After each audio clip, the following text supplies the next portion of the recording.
हाँ भाई, कल जो पढ़ाया था बच्चों उसके आगे चलते हैं। अपवर्तन की व्याख्या, परावर्तन की व्याख्या दोनों कराई दी थी। अब मैं एक दो चीजें एक और बता रहा हूँ अलग से, उसके बाद में अपन नेक्स्ट बढ़ेंगे। देखो भाई, एक शब्द यूज में आएगा इसमें, कलांतर। फाई से लिखते हैं कलांतर। वैसे आप लोगों ने 11th में तरंग वाले पार्ट में पढ़ा होगा। कलांतर की परिभाषा है, एक तो संधि विच्छेद कर दो सीधा सही, कि दो तरंगों के मध्य उनके कलाकोणों का अंतर क्या कहलाता है? कलांतर कहलाता है। ठीक है, तो फाई का मतलब हो गया कलांतर। अब अपन एक और चीज चलते हैं। देखो, एक शब्द आएगा भाई पथांतर। पथांतर को फिर संधि विच्छेद कर दो डेल्टा, तो पथ का अंतर क्या कहलाएगा? पथांतर कहलाता है। पथांतर और कलांतर में ये रिलेशन दिया जाता है, लेमडा अपॉन 2 पाई इंटू किसके बराबर हो जाएगा? फाई के बराबर। या फिर फाई अगर ज्ञात करना हो तो 2 पाई अपॉन लेमडा इंटू किसके बराबर हो जाएगा? डेल्टा के बराबर। अब एक एग्जांपल बता देता हूं मैं। जैसे देखो, ये तरंग चल रही है अपने पास, मान लो कि दूसरी तरंग यहीं से स्टार्ट होती है, तो पहली और दूसरी के मध्य कलांतर कितना हो जाएगा? 0। और पथांतर भी किसके बराबर हो जाएगा? 0 के बराबर हो जाता है। लेकिन अगर मान लो कि पहली तरंग तो यहां से स्टार्ट है और दूसरी तरंग यहां से स्टार्ट है, ये यहां से स्टार्ट है, तो ये 0, अपन जानते हैं ये पाई, ये क्या होता है? 2 पाई होता है अपने पास। तो कलांतर तो किसके बराबर हो जाएगा? पाई के बराबर आ जाएगा। पथांतर अगर निकालना है तो इतनी दूरी, अपन ये जानते हैं कि इतनी दूरी किसके बराबर होती है? लेमडा बाई 2 के बराबर होती है। तो पथांतर किसके बराबर हो जाएगा? लेमडा बाई 2 के बराबर हो जाता है। तो कलांतर तो हो जाएगा इसमें, यहां से पाई हो जाएगा, और पथांतर कितना हो जाएगा? ये इस समय अगर डेल्टा का मान निकालते हो तो लेमडा बाई 2 हो जाएगा। मान लो कि यहां से कोई तरंग स्टार्ट होती है, तो उस केस में कलांतर तो 2 पाई का हो जाएगा, और पथांतर जो होगा वो लेमडा का होगा, क्योंकि यहां से यहां तक की दूरी किसके बराबर होती है? लेमडा के बराबर होती है। ये तो बात हो गई समझाने की। अब समीकरणों के आधार पर बता देता हूं मैं। मान लो कि y1 बराबर ही आ जाए a1 साइन ओमेगा टी, ठीक है, और y2 बराबर ये दे रखा है, तरंग का समीकरण है भाई a2 sine omega T plus पाई/3 हो गया। तो इनके मध्य कलांतर तो कितने का हो गया बताओ? पाई/3 का कलांतर है। कितने का कलांतर है? पाई/3 का, क्योंकि इसमें कोण कितना है? Omega T. इसमें कोण कितना होगा? ओमेगा टी प्लस पाई/3। तो इन दोनों कोणों के मध्य कितने का अंतर आ रहा है? पाई/3 का। तो कलांतर किसके बराबर हो जाएगा इसमें? पाई/3 का कलांतर हो जाता है। कलांतर तो इतना हो जाएगा, पथांतर निकाल सकते हो। सूत्र क्या है? लेमडा अपॉन 2 पाई इंटू क्या आएगा? पाई/3, ये इससे कैंसिल, तो डेल्टा बराबर हो जाएगा लेमडा/6 का। ऐसे ही अपने पास मान लो कि एक समीकरण ये दे रखा है, y1 बराबर a1 sine omega T plus पाई/2, और y2 is equal to a2 sine omega T minus पाई/3। कितने का कलांतर होगा? देखें भाई इस उदाहरण में बताओ, फाई बराबर कितना होगा? कितने का कलांतर आना चाहिए? कौन बताएगा? देखें, राहुल, मोनिका, मयंक, अंकित, कलांतर कितने का होना चाहिए इसमें? और एक दूसरा समीकरण और लिख देता हूं, देखें इसमें बताओ कि कलांतर कितने का होगा। y1 is equal to a1 sine omega T, और दूसरा है a2 cos omega T, cos omega T. पहले वाले में आंसर कितना होगा और दूसरे वाले में आंसर कितना होगा? किसी को नहीं आ रहा है क्या? मनीषा,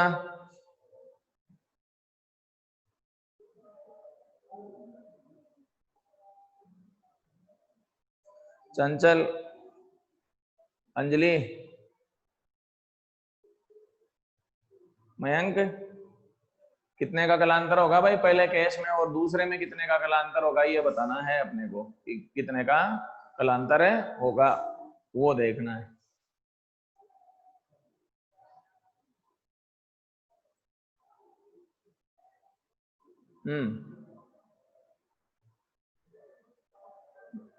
पाई बाई 6 का, ठीक है भाई। फर्स्ट में 5 पाई बाई 6 का होगा, कैसे? देखो कलांतर निकालने का तरीका मैं बता देता हूँ कैसे निकालते हैं भाई। साइन के बाद में जो कोण है ना वो देख लो, साइन के बाद में ये कोण है, इसमें साइन के बाद में ये कोण है, तो कोणों का अंतर ही कलांतर कहलाता है। तो उसमें से ये घटा दो, तो ओमेगा टी से तो ओमेगा टी कट जाएगा, फिर ये इसमें से ये होगा, तो क्या लिखोगे बताओ? चलो पाई/2 माइनस पाई/3 आएगा, माइनस माइनस प्लस हो जाएगा, तो पाई/2 प्लस पाई/3 आंसर आएगा 5 पाई/6। ऐसे कलांतर निकाला जाता है। या यूं याद रख लो आप तो कि साइन के साथ जितना भी कोण है ना अपने पास, उन दोनों कोणों का अंतर निकाल लो, तो पहले कोण में से दूसरा कोण माइनस कर दो, कलांतर का मान ज्ञात किया जा सकता है। इसमें निकालना है, इसमें कलांतर यूं निकाला जाएगा भाई, देखो ये साइन में है, ये किस में है? कोस में। पहले कोस वाले को साइन में कन्वर्ट करना पड़ेगा भाई, नहीं तो आंसर नहीं आएगा। तो कोस को साइन में कन्वर्ट कर देता हूं, तो क्या आएगा? a2 sine omega T, plus में 90 ले लो, चाहे माइनस में 90 ले लो, ये लो साइन 90 माइनस थीटा, तो 90 माइनस ओमेगा टी कोस के बराबर होता है।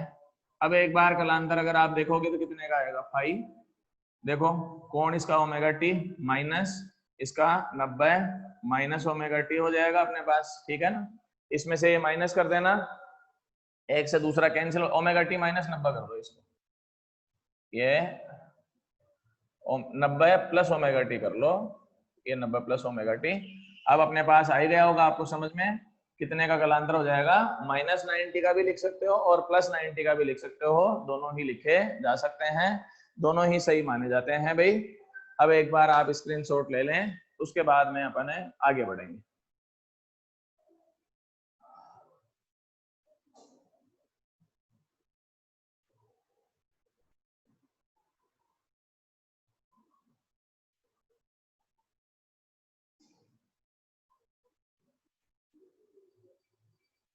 चलो जी भाई,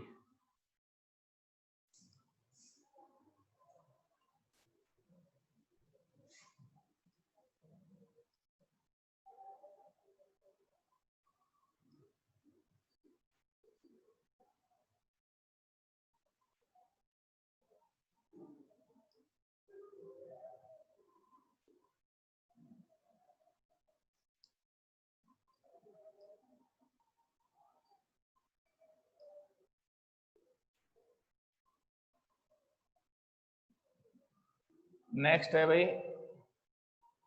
अध्यारोपण का सिद्धांत।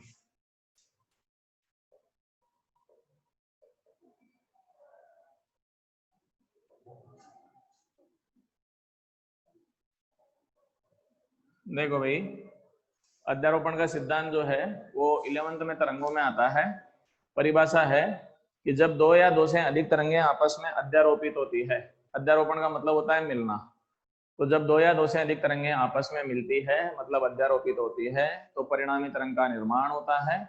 उस परिणामी तरंग का विस्थापन अध्यारोपित होने वाली तरंगों के विस्थापनों के सदिश योग के बराबर होता है। थ्योरी में भले ही लिखने में कठिन है, यूं बहुत सरल काम है भाई। ये परिणामी तरंग का विस्थापन y वेक्टर बराबर क्या आएगा? y1 plus y2 dash dash dash yn। तो परिणामी तरंग का विस्थापन किसके बराबर हो जाएगा? सभी तरंगों के विस्थापनों के सदिश योग के बराबर होता है। आगे अपन चलते हैं तरंगों की तीव्रता। ये भी 11th का टॉपिक है, पर फिर दोबारा बता देता हूँ, याद है या नहीं है, जो भी है। सबसे पहले अपन चलते हैं, एक शब्द आयाम तो आप सभी जानते होंगे मेरे हिसाब से। आयाम का मतलब अधिकतम विस्थापन, ये किसके बराबर होता है? आयाम के बराबर। ये भी आयाम है और ये भी आयाम है। ये धनात्मक दिशा में आयाम कहलाएगा और ये ऋणात्मक दिशा में आयाम कहलाता है। तो आयाम का मतलब तो कोई दिक्कत ही नहीं है। अब आते हैं अपने पास तीव्रता की परिभाषा। तरंगों की तीव्रता की परिभाषा इस तरह से है कि तरंगों के संचरण की दिशा के अभिलंबवत, तरंगों के संचरण की दिशा के अभिलंबवत प्रति एकांक क्षेत्रफल से प्रति सेकंड गुजरने वाली ऊर्जा, तो प्रति एकांक क्षेत्रफल से प्रति सेकंड गुजरने वाली ऊर्जा क्या कहलाती है? तरंगों की तीव्रता कहलाती है। परिभाषाओं को सूत्र में बदलता हूं भाई मैं। तो आई बराबर क्या बोला मैंने? प्रति सेकंड, तो समय भी नीचे आ जाएगा, प्रति एकांक क्षेत्रफल ये भी नीचे आ जाएगा, से गुजरने वाली ऊर्जा, तो ये आ गया E/T इंटू ए, क्योंकि परिभाषा यही लिखा है मैंने, प्रति सेकंड प्रति एकांक क्षेत्रफल से गुजरने वाली ऊर्जा किसके बराबर होती है? तीव्रता के बराबर। मात्रक अगर निकालना हो तो यहीं से निकाला जा सकता है, जूल बटे second into metre square. Joule बटे सेकंड जो होता है वोट के बराबर होता है, तो ऐसा ही मात्रक हो गया इसका, वोट प्रति मीटर का स्क्वायर। ठीक है, चाहे तो अपन ये भी लिख सकते हैं E/T ऊर्जा बटे समय शक्ति के बराबर होता है। I इज इक्वल टू क्या हो जाएगा? P/A के बराबर हो जाता है। अगर E का मान I के पदों में निकालना हो तो अपने पास क्या आ जाएगा? I, A और T आ जाता है। ये बात अपने पास यहाँ पर स्थिति हो गई। आगे अपन चलते हैं, तीव्रता जो होती है आयाम के वर्ग के समानुपाती होती है भाई, आयाम के वर्ग के समानुपाती होती है। ये चीज भी 11th में ही है, ये आयाम नहीं है, मैं पहले बता देता हूं, ये तो क्षेत्रफल है यहाँ पर जो आ रहा है वो तो। अब मैंने आगे लिखा है कि तीव्रता आयाम के वर्ग के समानुपाती होती है। ये 11th में अपने पास एक डेरिवेशन है, उस डेरिवेशन में आ भी जाता है अपने पास, वहां से ज्ञात कर सकते हो कि कितना मान इसका हो जाता है। ठीक है, तो आयाम, अब स्मॉल ए ले लेता हूं ताकि कंफ्यूजन नहीं रहे अपने पास। ए तो क्षेत्रफल हो जाएगा, स्मॉल ए क्या हो जाएगा? आयाम हो जाएगा। तो तीव्रता आयाम के वर्ग के समानुपाती होती है, तो आई बराबर के ए स्क्वायर हो जाएगा अपने पास। ये इसको समझने का तरीका, के क्या है यहाँ पर? है समानुपाती स्थिरांक है भाई। चलो जी भाई, स्क्रीनशॉट ले, वो आगे बढ़े।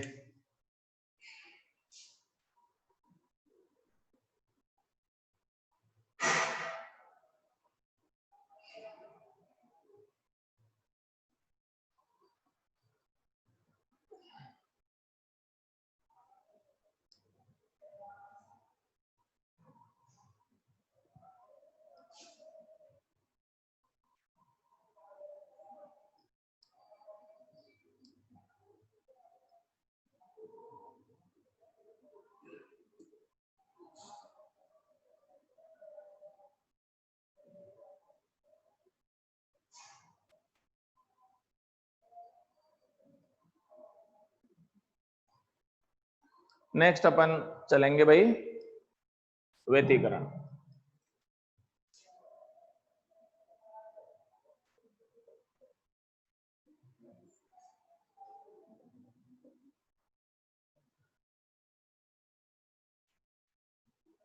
इंटरफेरेंस या व्यतिकरण, ये भी जो है 11th का ही टॉपिक है वैसे, पर याद कुछ ही नहीं होगा तुम लोगों को। तो सबसे पहले अपन चलते हैं, परिभाषा कहते किसको है?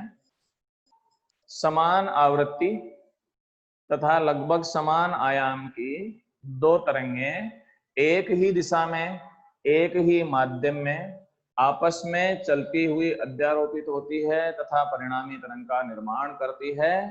तो परिणामी तरंग का आयाम व तीव्रता कुछ बिंदुओं पर अधिकतम तथा कुछ बिंदुओं पर न्यूनतम प्राप्त होती है।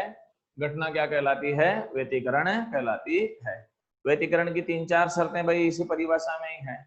समान आवृत्ति, तो आवृत्ति समान होनी चाहिए, आयाम लगभग समान होना चाहिए, संचरण की दिशा समान होनी चाहिए, माध्यम भी समान होना चाहिए।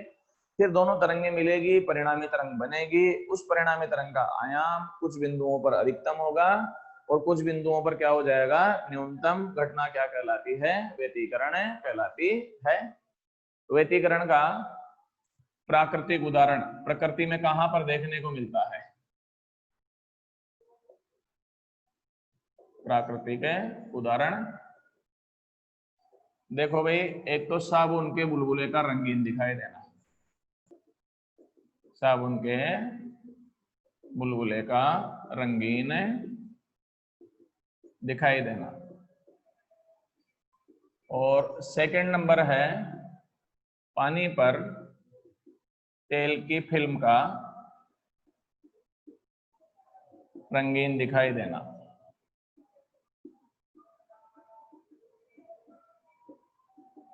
और प्रायोगिक उदाहरण है जिसमें प्रयोगों के आधार पर सिद्ध किया जाता है वो है यंग का द्विछिद्र प्रयोग। द्विछिद्र प्रयोग देखो भाई, व्यतिकरण का प्राकृतिक उदाहरण तो है जो प्रकृति में पाया जाता है, साबुन के बुलबुले का रंगीन दिखाई देना। सभी जानते हैं साबुन का बुलबुला रंगीन दिखता है। पानी पर तेल की फिल्म का रंगीन, पानी पर तेल की फिल्म का मतलब है कि पानी की बाल्टी भरी हुई है, उसमें 2-4 बूंदें तेल की डाल दी जाए तो तेल की परत बन जाती है। वो तेल की परत जो है रंगीन दिखाई देती है, तो ये इसका उदाहरण हो गया अपने पास, ठीक है ना। कई बार एग्जाम में क्वेश्चन भी आता है कि साबुन के बुलबुले में दिखाई देने वाले रंग तथा प्रिज्म में दिखाई देने वाले रंगों में क्या अंतर है। तो आंसर लिखना है कि प्रिज्म में जो रंग दिखते हैं वो वर्ण विक्षेपण के कारण दिखते हैं, जबकि साबुन के बुलबुले में रंग जो दिखते हैं वो किसके कारण दिखाई देते हैं, व्यतिकरण के कारण दिखाई देते हैं। आगे है प्रायोगिक उदाहरण यंग का द्विछिद्र प्रयोग। ये प्रयोग इसी पार्ट में है तो आगे पढ़ाएंगे तब समझ में आ जाएगा, ठीक है। अब अपन चलते हैं, एक बार तुम स्क्रीनशॉट ले लो तो आगे बढ़े।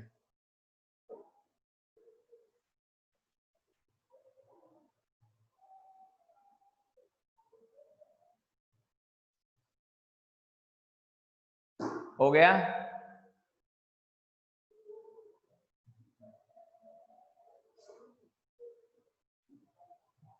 चलो जी।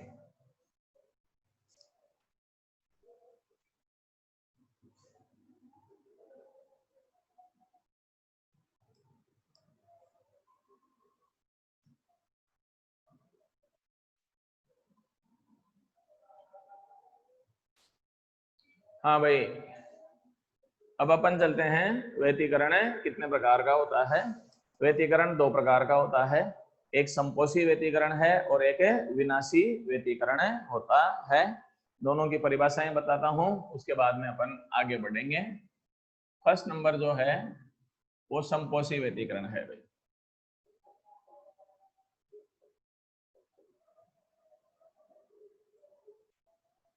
संपोषी व्यतिकरण की परिभाषा यूं है कि यदि व्यतिकरण में अध्यारोपित होने वाली तरंगों के मध्य कलांतर 0 या पाई का समगुणज हो, 0 या पाई का समगुणज हो, तो परिणामी तरंग का आयाम भी अधिकतम प्राप्त होता है, परिणामी तरंग की तीव्रता भी अधिकतम प्राप्त होती है। क्या कहलाता है वो? संपोषी व्यतिकरण कहलाता है। अब अपन चलते हैं व्यतिकरण में क्या होता है अपने को कि संपोषी व्यतिकरण में तीव्रता अधिकतम प्राप्त होती है। तो होता यह है भाई, व्यतिकरण में चमकीली और काली पट्टियां दिखाई देने लगती है। प्रकाश के व्यतिकरण में चमकीली और काली पट्टियां दिखाई देती है। ये जो चमकीली और काली पट्टियां व्यतिकरण में दिखाई देती है उनको फ्रिंज कहते हैं भाई। क्या कहते हैं उनको? फ्रिंज। फ्रिंज का मतलब होता है पट्टियां। फ्रिंज का मतलब है हिंदी में पट्टियां ही होता है। फ्रिंजें 2 प्रकार की हो जाएगी, एक तो काली हो जाएगी, तो काली को कहते हैं अदीप्त फ्रिंज और चमकीली को कहते हैं दीप्त फ्रिंज। दीप्त को अंग्रेजी में बोलेंगे ब्राइट और काली को डार्क बोलते हैं भाई अपने यहाँ। तो डार्क फ्रिंज होती है, एक ब्राइट फ्रिंज होती है। फ्रिंज का मतलब फिर बता देता हूँ, चमकीली और काली पट्टियां दिखाई देती है, उन पट्टियों को ही फ्रिंज कहा जाता है, ठीक है। संपोषी व्यतिकरण में चमकीली पट्टियां या चमकीली फ्रिंजें दिखाई देती है, ठीक है। संपोषी व्यतिकरण की परिभाषा में क्या लिखा है मैंने कि यदि व्यतिकरण में अध्यारोपित होने वाली तरंगों के मध्य कलांतर या तो 0 हो या पाई का समगुणज, तो 2 पाई, 4 पाई, 6 पाई। आ गया समझ में कैसे? ये 0 पाई का समगुणज तो 0, 2, 4, 6, 8 आ गया। एनवा पद क्या होगा अगर लिखोगे तो? एनवा पद 2n पाई होता है भाई। इसमें क्या रहता है एनवा पद? इसमें 2n पाई, जहां पर एन बराबर कहाँ से स्टार्ट करोगे, 0 1 2 3। देखो एनवें पद में रखते चले जाओ, आंसर आता चला जाएगा। एनवें पद में 0 रखोगे तो 0 आ जाएगा, 1 रखोगे तो 2 पाई आ जाएगा, 2 रखोगे तो 4 पाई आ जाएगा। तो एनवा पद सही आ गया अपने पास लिखने में। पथांतर कितना होगा अगर निकालोगे तो, डेल्टा बराबर लैम्डा अपॉन 2 पाई इंटू क्या होगा 5। तो लैम्डा अपॉन 2 पाई इंटू 5 का मान 2n पाई हो जाएगा, 2 पाई से 2 पाई कैंसिल हो जाएगा। पथांतर कितना आ जाएगा इसमें, n लैम्डा हो जाएगा। n का ये वाले मान रखोगे तो क्या आएगा, 0 लैम्डा 2 लैम्डा, कहाँ तक चलेगा, n लैम्डा तक। तो पथांतर संपोषी व्यतिकरण में लैम्डा का कौन सा गुणज होना चाहिए, पूर्ण गुणज होना चाहिए भाई, होना चाहिए। पूर्ण गुणज कैसे, 0 1 2 3 4, तो इसमें सम संख्याएं भी आ रही है, विषम संख्याएं भी आ रही है, और 0 भी आ रहा है। तो ये पूर्ण संख्याएं हैं कि नहीं है अपने पास। प्राकृत संख्याएं तो जानते ही हो, 1 से स्टार्ट होती है प्राकृत संख्याएं, कहां तक जाती है फिर n तक। पूर्ण संख्याएं 0 से स्टार्ट होती है भाई अपने पास। तो पथांतर लैम्डा का पूर्ण गुणज होना चाहिए। और संपोषी व्यतिकरण में कौन सी फ्रिंज दिखाई देगी अपने को, दीप्त। दीप्त का मतलब है ब्राइट या चमकीली फ्रिंजें दिखाई देती है।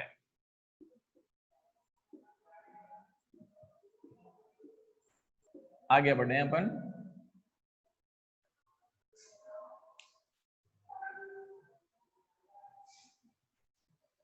अविनाशी व्यतिकरण, ये सेकंड नंबर है भाई। इसका दूसरा नाम है विसंपोषी व्यतिकरण भी कहते हैं भाई, विसंपोषी भी कहते हैं और विनाशी व्यतिकरण भी कहा जाता है।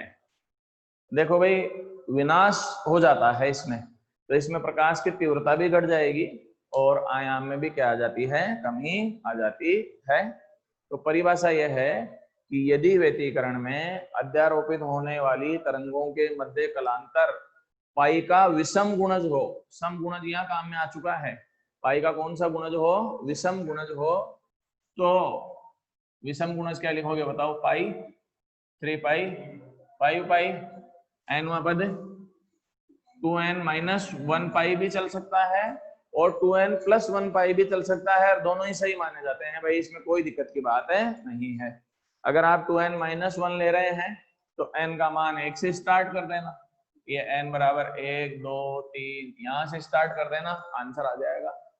कुछ किताबों में 2n प्लस 1 पाई चलता है, वो भी सही माना जाता है, क्योंकि 2n प्लस अगर लेते हो तो n का मान 0 से स्टार्ट कर देना, आंसर वैसा का वैसा ही आ जाता है।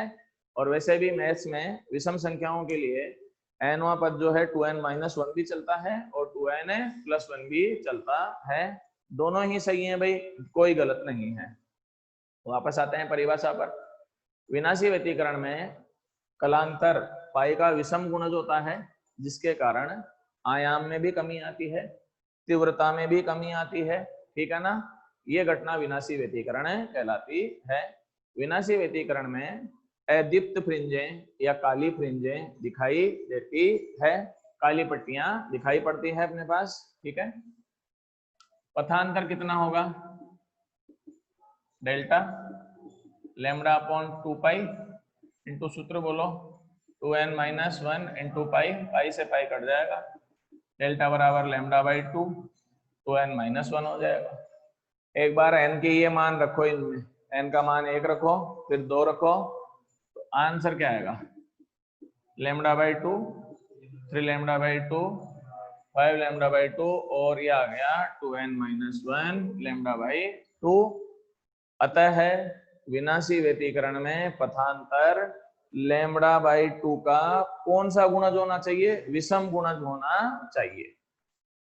पथांतर लैम्डा बाई 2 का विषम गुणज होना चाहिए। Any doubt? किसी को डाउट है तो पूछ सकता है, अदरवाइज स्क्रीनशॉट ले लो, आगे बढ़ेंगे भाई फिर अपन।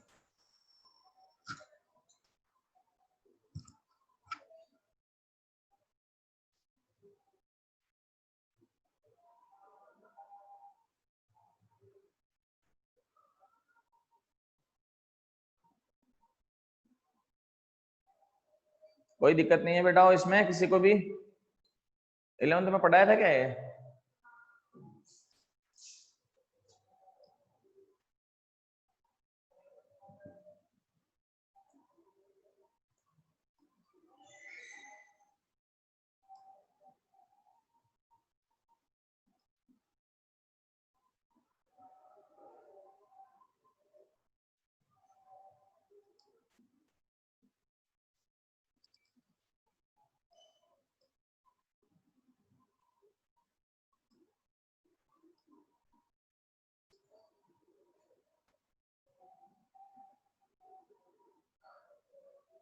हाँ भाई, अब नेक्स्ट टॉपिक चलते हैं व्यतिकरण का। चलो भाई पहले व्यतिकरण की शर्तें करा देता हूं।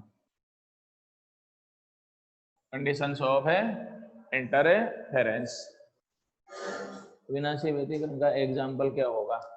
विनाशी व्यतिकरण का एग्जाम्पल यही रहता है भाई, अंधेरा दिखाई देता है।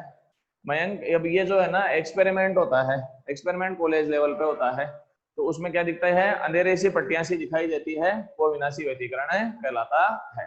बाकी यूं उदाहरण जो है ना प्रकृति में आसानी से दिखाई नहीं देता है, क्योंकि वो जो वापस जो है ना फिर संपोषी और विनाशी मिल जाते हैं, तो केवल अपने को प्रकाश से प्रकाश दिखाई देने लगता है। बाकी लेब में ये सब दिख जाता है कि चमकीली पट्टियां अलग दिख रही है और काली पट्टियां अलग दिख रही है। अब अपन चलते हैं व्यतिकरण की शर्तें। देखो 2-3 शर्तें तो जो है ना भाई परिभाषा में ही आ गई। पहली शर्त तो क्या हो गई अपने पास है, जस्ट ए सेकेंड। पहली शर्त तो ये हो गई व्यतिकरण की कि तरंगों की आवृत्ति समान होनी चाहिए। शुरुआत तो वहीं से कर रहा हूं, तो आवृत्ति क्या होनी चाहिए इसकी, समान होनी चाहिए। दूसरा है संचरण की दिशा समान होनी चाहिए, तरंगों का संचरण एक ही दिशा में होना चाहिए, ये दूसरी शर्त हो गई अपने पास। तीसरी शर्त यह है कि संचरण के लिए माध्यम भी समान होना चाहिए। 3 शर्तें तो ये वाली हो गई। चौथी शर्त वो भी परिभाषा में ही है, आयाम लगभग समान होने चाहिए। आयाम क्या होने चाहिए, लगभग समान होने चाहिए। अगर एकदम बराबर हैं तो बहुत ही अच्छा माना जाता है व्यतिकरण में। अगर आयाम एग्जैक्टली बराबर हैं तो होता क्या है, जो चमकीली पट्टियां हैं वो एकदम चमकीली दिखती है, और जिसको अदीप्त फ्रिंजें कहते हैं वो पूर्णतः काली प्राप्त हो जाती है, क्योंकि आयाम अगर 0 हो गया तो तीव्रता भी 0 हो जाएगी। तीव्रता 0 होने पर पूर्णतः काली पट्टी दिखाई देगी, क्योंकि प्रकाश किसके बराबर हो गया, 0 के बराबर। जहां पर प्रकाश अनुपस्थित होगा इसका मतलब ये होगा अंधेरा हो गया, और अंधेरे का रंग कैसा होता है, काला होता है अपने पास। तो आयाम लगभग समान होना चाहिए, जिससे, अब क्यों होने चाहिए उसका कारण है, जिससे दीप्त व अदीप्त 2 फ्रिंजें होती है के मध्य अच्छा विपर्यास हो सके। अच्छा विपर्यास, विपर्यास को अंग्रेजी में बोलते हैं कॉन्ट्रास्ट हो। अब कॉन्ट्रास्ट या विपर्यास क्या होता है, 2 कलर इस हिसाब से हो कि दोनों ही कलर एकदम क्लियर दिख जाए, उनको बोलते हैं कॉन्ट्रास्ट मैचिंग, है ना, या अच्छा विपर्यास कहते हैं।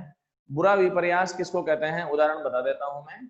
बुरे विपर्यास का उदाहरण है, सेम कलर तो दोनों ही कलर एक जैसे ही दिखाई देंगे अपने पास, कोई भी उभरा हुआ दिखाई नहीं देगा।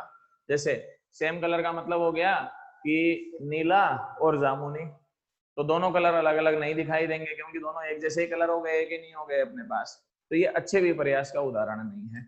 अच्छा विपर्यास होता है ब्लैक एंड व्हाइट में। कैसे होता है?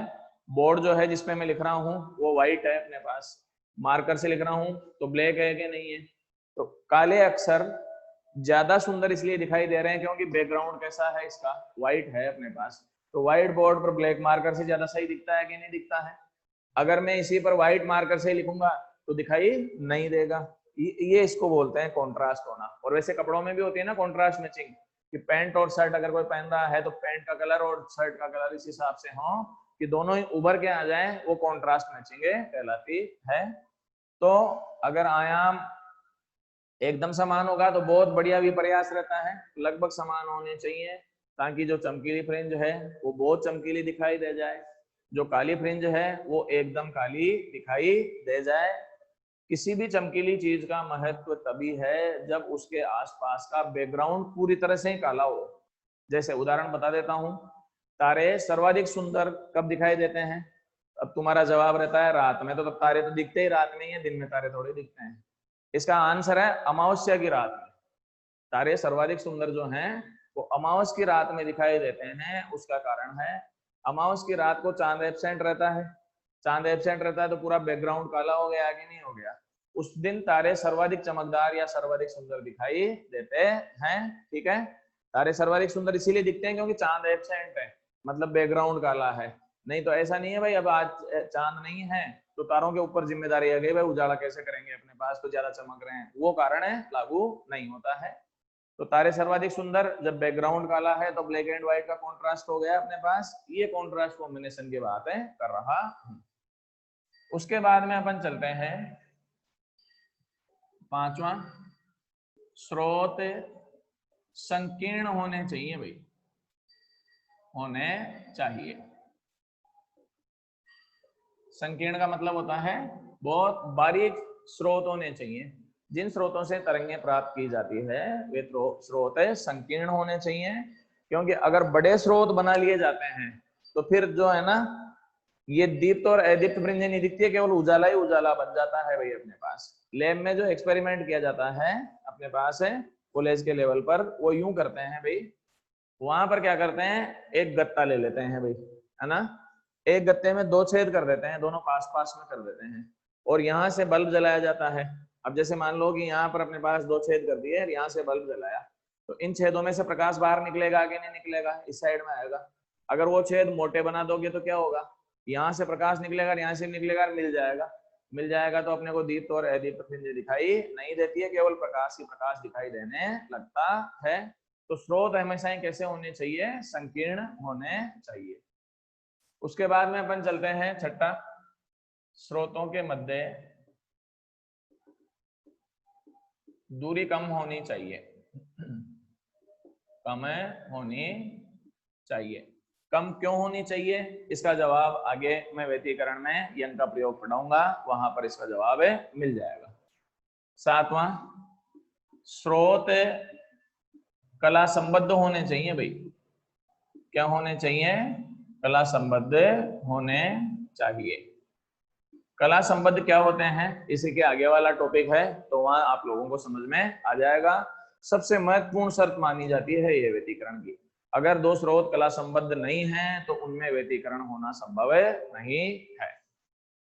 उसके बाद में अपन चलते हैं आठवां, तरंगें ध्रुवित होने पर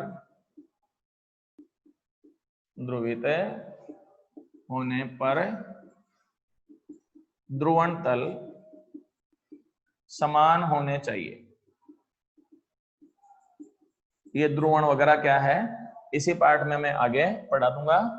तरंगें ध्रुवित होने पर उनके ध्रुवण तल क्या होने चाहिए? समान होने चाहिए। ठीक है, ये तो बात हो गई इनकी। अब व्यतिकरण की प्रमुख शर्त क्या आई? स्रोत कैसे होने चाहिए?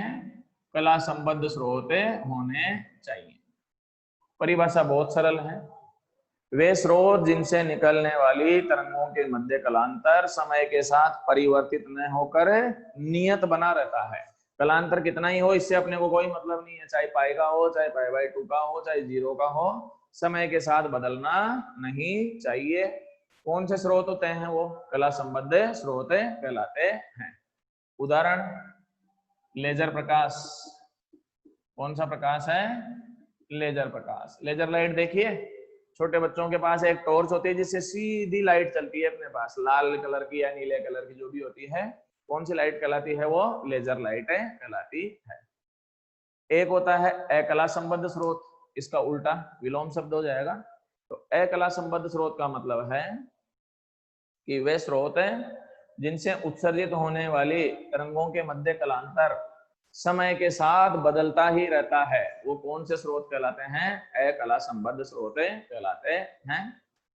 अकला संबद्ध स्रोत का उदाहरण है कोई भी दो बल्ब ले लो जो अपने पास कहीं भी पास पास में रखे हुए हैं, वो कौन से स्रोत होते हैं, अकला संबद्ध स्रोत होते हैं। दो साधारण स्रोत कला संबद्ध नहीं हो सकते, उसका कारण भी है अलग अलग बल्बों से प्रकाश के उत्सर्जन की प्रक्रिया अलग अलग समय पर होती है, जिसके कारण कलांतर में निरंतर परिवर्तन होता रहता है। ठीक है भाई, टाइम हो गया बेटाओ, स्क्रीनशॉट ले लें, उसके बाद में अपन कल पढ़ेंगे। Thank you.